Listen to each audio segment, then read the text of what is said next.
नमस्कार दोस्तों, crime stories channel पर मैं राजेश आपका स्वागत करता हूं।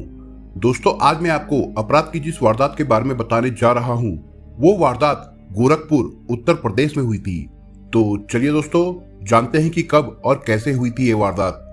22 अप्रैल 2017 की रात करीब 2 बजे की बात है। उत्तर प्रदेश के जिला गोरखपुर के थाना कैंट के मोहल्ला हादेव झारखंडी टुकड़ा नंबर 1 के रहने वाले देवेंद्र प्रताप सिंह अपने घर पर सो रहे थे। अचानक घर की डोरबेल बजी तो वो बड़बड़ाते हुए दरवाजे पर पहुंचे कि इतनी रात को किसे क्या जरूरत पड़ गई।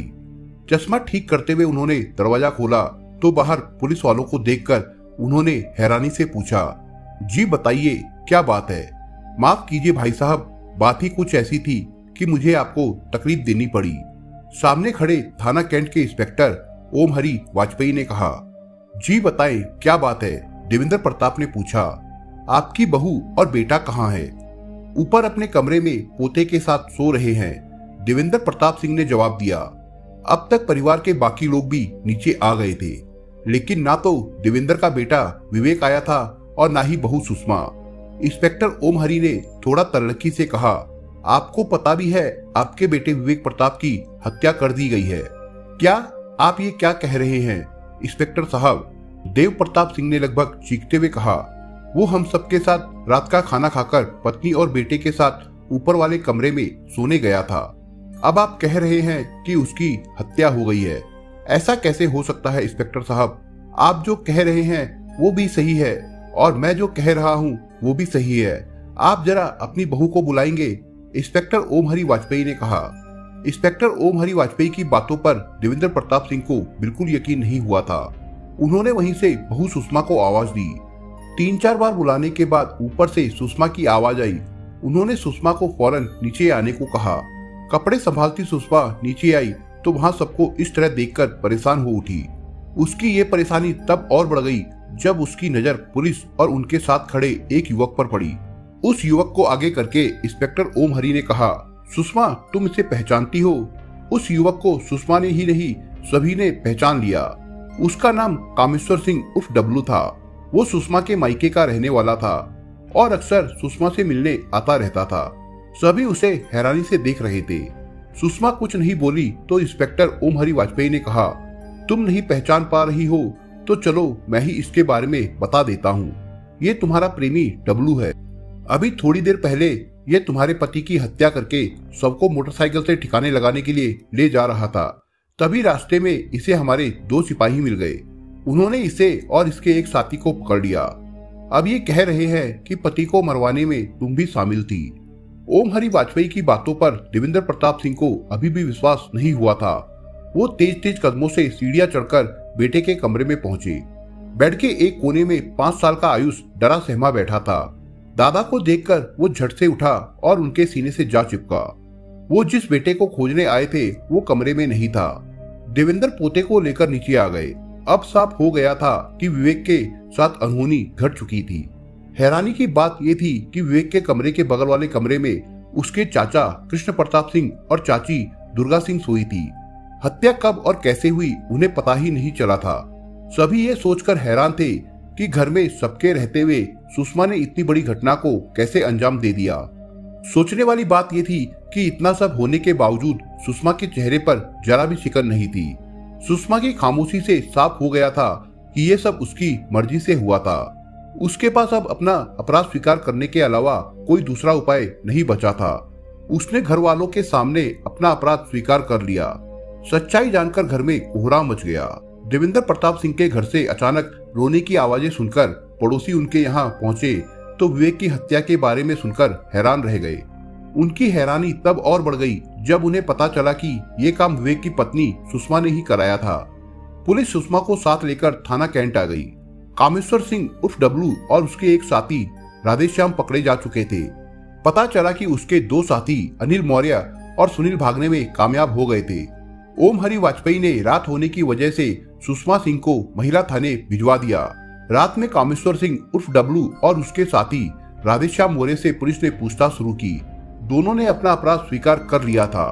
अगले दिन यानी 23 अप्रैल 2017 की सुबह मृतक विवेक प्रताप सिंह के पिता देवेंद्र प्रताप सिंह ने थाना कैंट में बेटे की हत्या का नामजद मुकदमा 6 लोगों कामेश्वर सिंह उर्फ डब्लू, राधेश्याम मौर्य, अनिल मौर्य, सुनील तेली, सुषमा सिंह और मुकेश गौड़ के खिलाफ दर्ज कराया। पुलिस ने ये मुकदमा धारा 302, 201, 147, 149 के तहत दर्ज किया था। इस मामले में 3 लोग पकड़े जा चुके थे। बाकी की तलाश में पुलिस निकल पड़ी। पूछताछ में गिरफ्तार किए गए कामेश्वर सिंह ने विवेक की हत्या की जो कहानी सुनाई वो कुछ इस प्रकार से थी। 32 साल की सुषमा मूल रूप से जिला देवरिया के थाना गौरी बाजार के गांव पत्थरहाट के रहने वाले सुरेंद्र बहादुर सिंह की बेटी थी। उनकी संतानों में वही सबसे बड़ी थी। बात उन दिनों की है जब सुषमा ने जवानी की दहलीज पर कदम रखा था। सुषमा काफी खूबसूरत थी, इसलिए उसे जो भी देखता वो देखता ही रह जाता।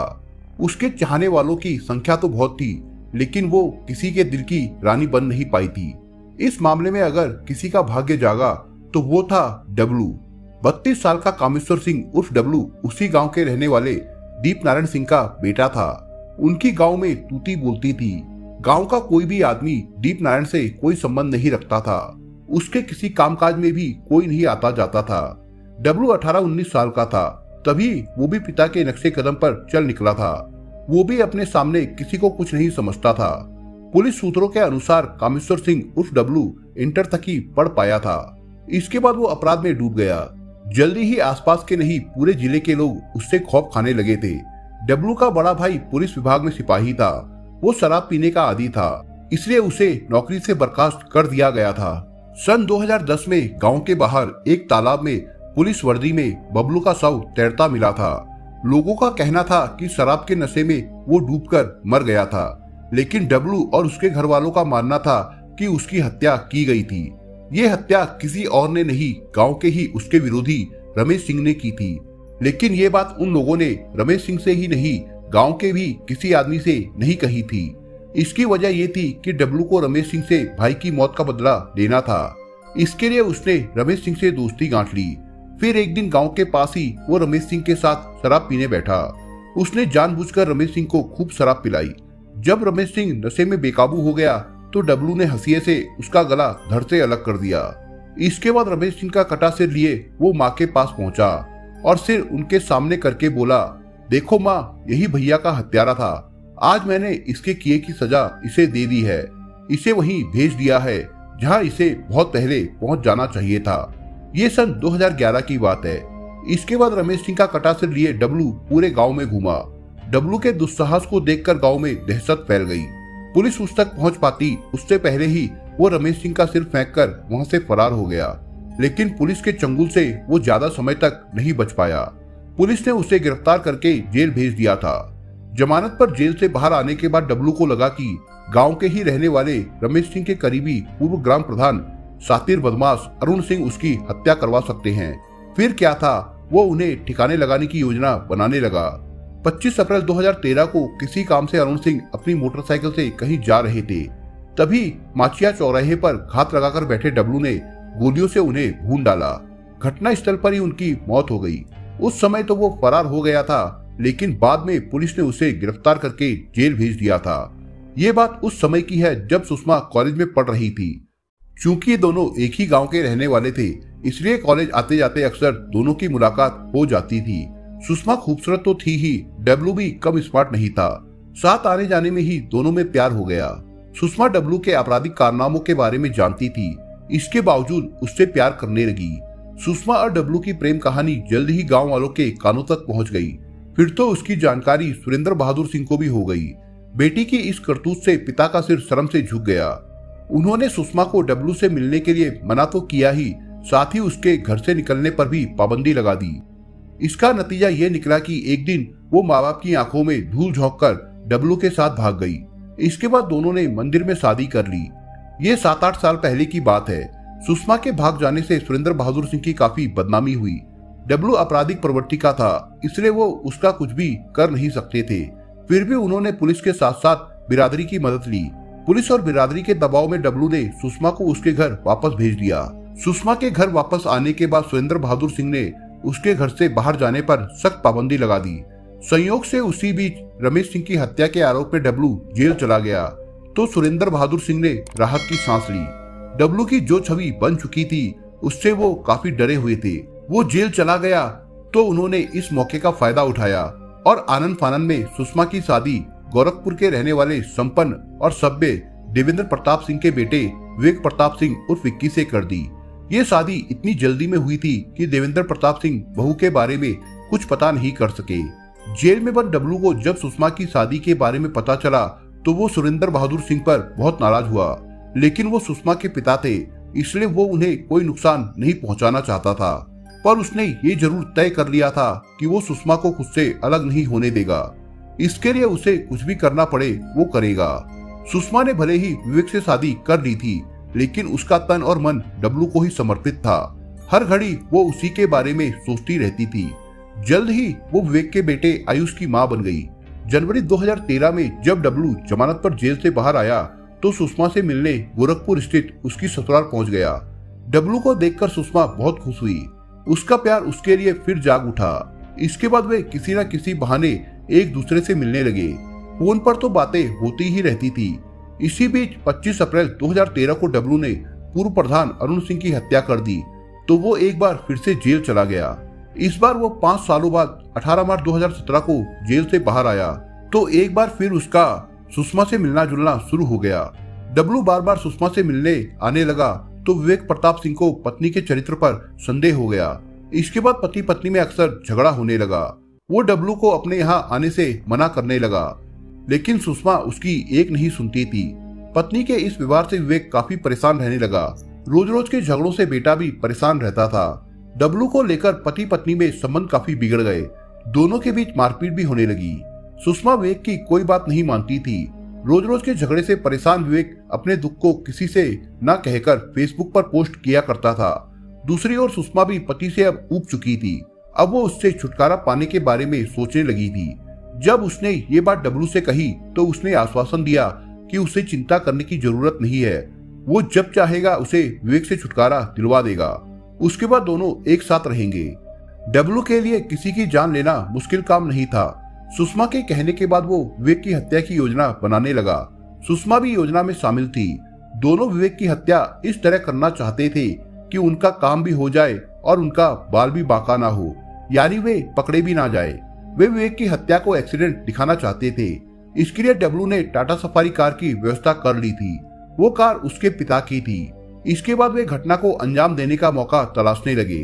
22-23 मई 2017 की रात सुषमा सिंह ने योजना के तहत डब्लू को बुला लिया। डब्लू कार से अपने 3 साथियों राधेश्याम मौर्य, अनिल मौर्य और सुनील तेली के साथ विष्णुपुरा पहुंच गया। उन्होंने कार घर से कुछ दूरी पर स्थित प्रदूषण नियंत्रण बोर्ड के ऑफिस के सामने खड़ी कर दी। कार का ड्राइवर अशोक उसी में बैठा था। डब्लू अपने साथियों के साथ विवेक के घर पहुंचा तो सुषमा दरवाजा खोलकर सभी को बेडरूम में ले गई।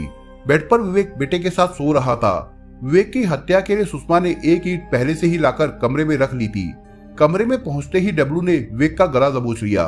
विवेक छटपटाया तो उसके साथियों ने उसे काबू कर लिया। उन्हीं में से किसी ने सुषमा द्वारा रखी ईंट से सिर पर प्रहार करके उसे मौत के घाट उतार दिया।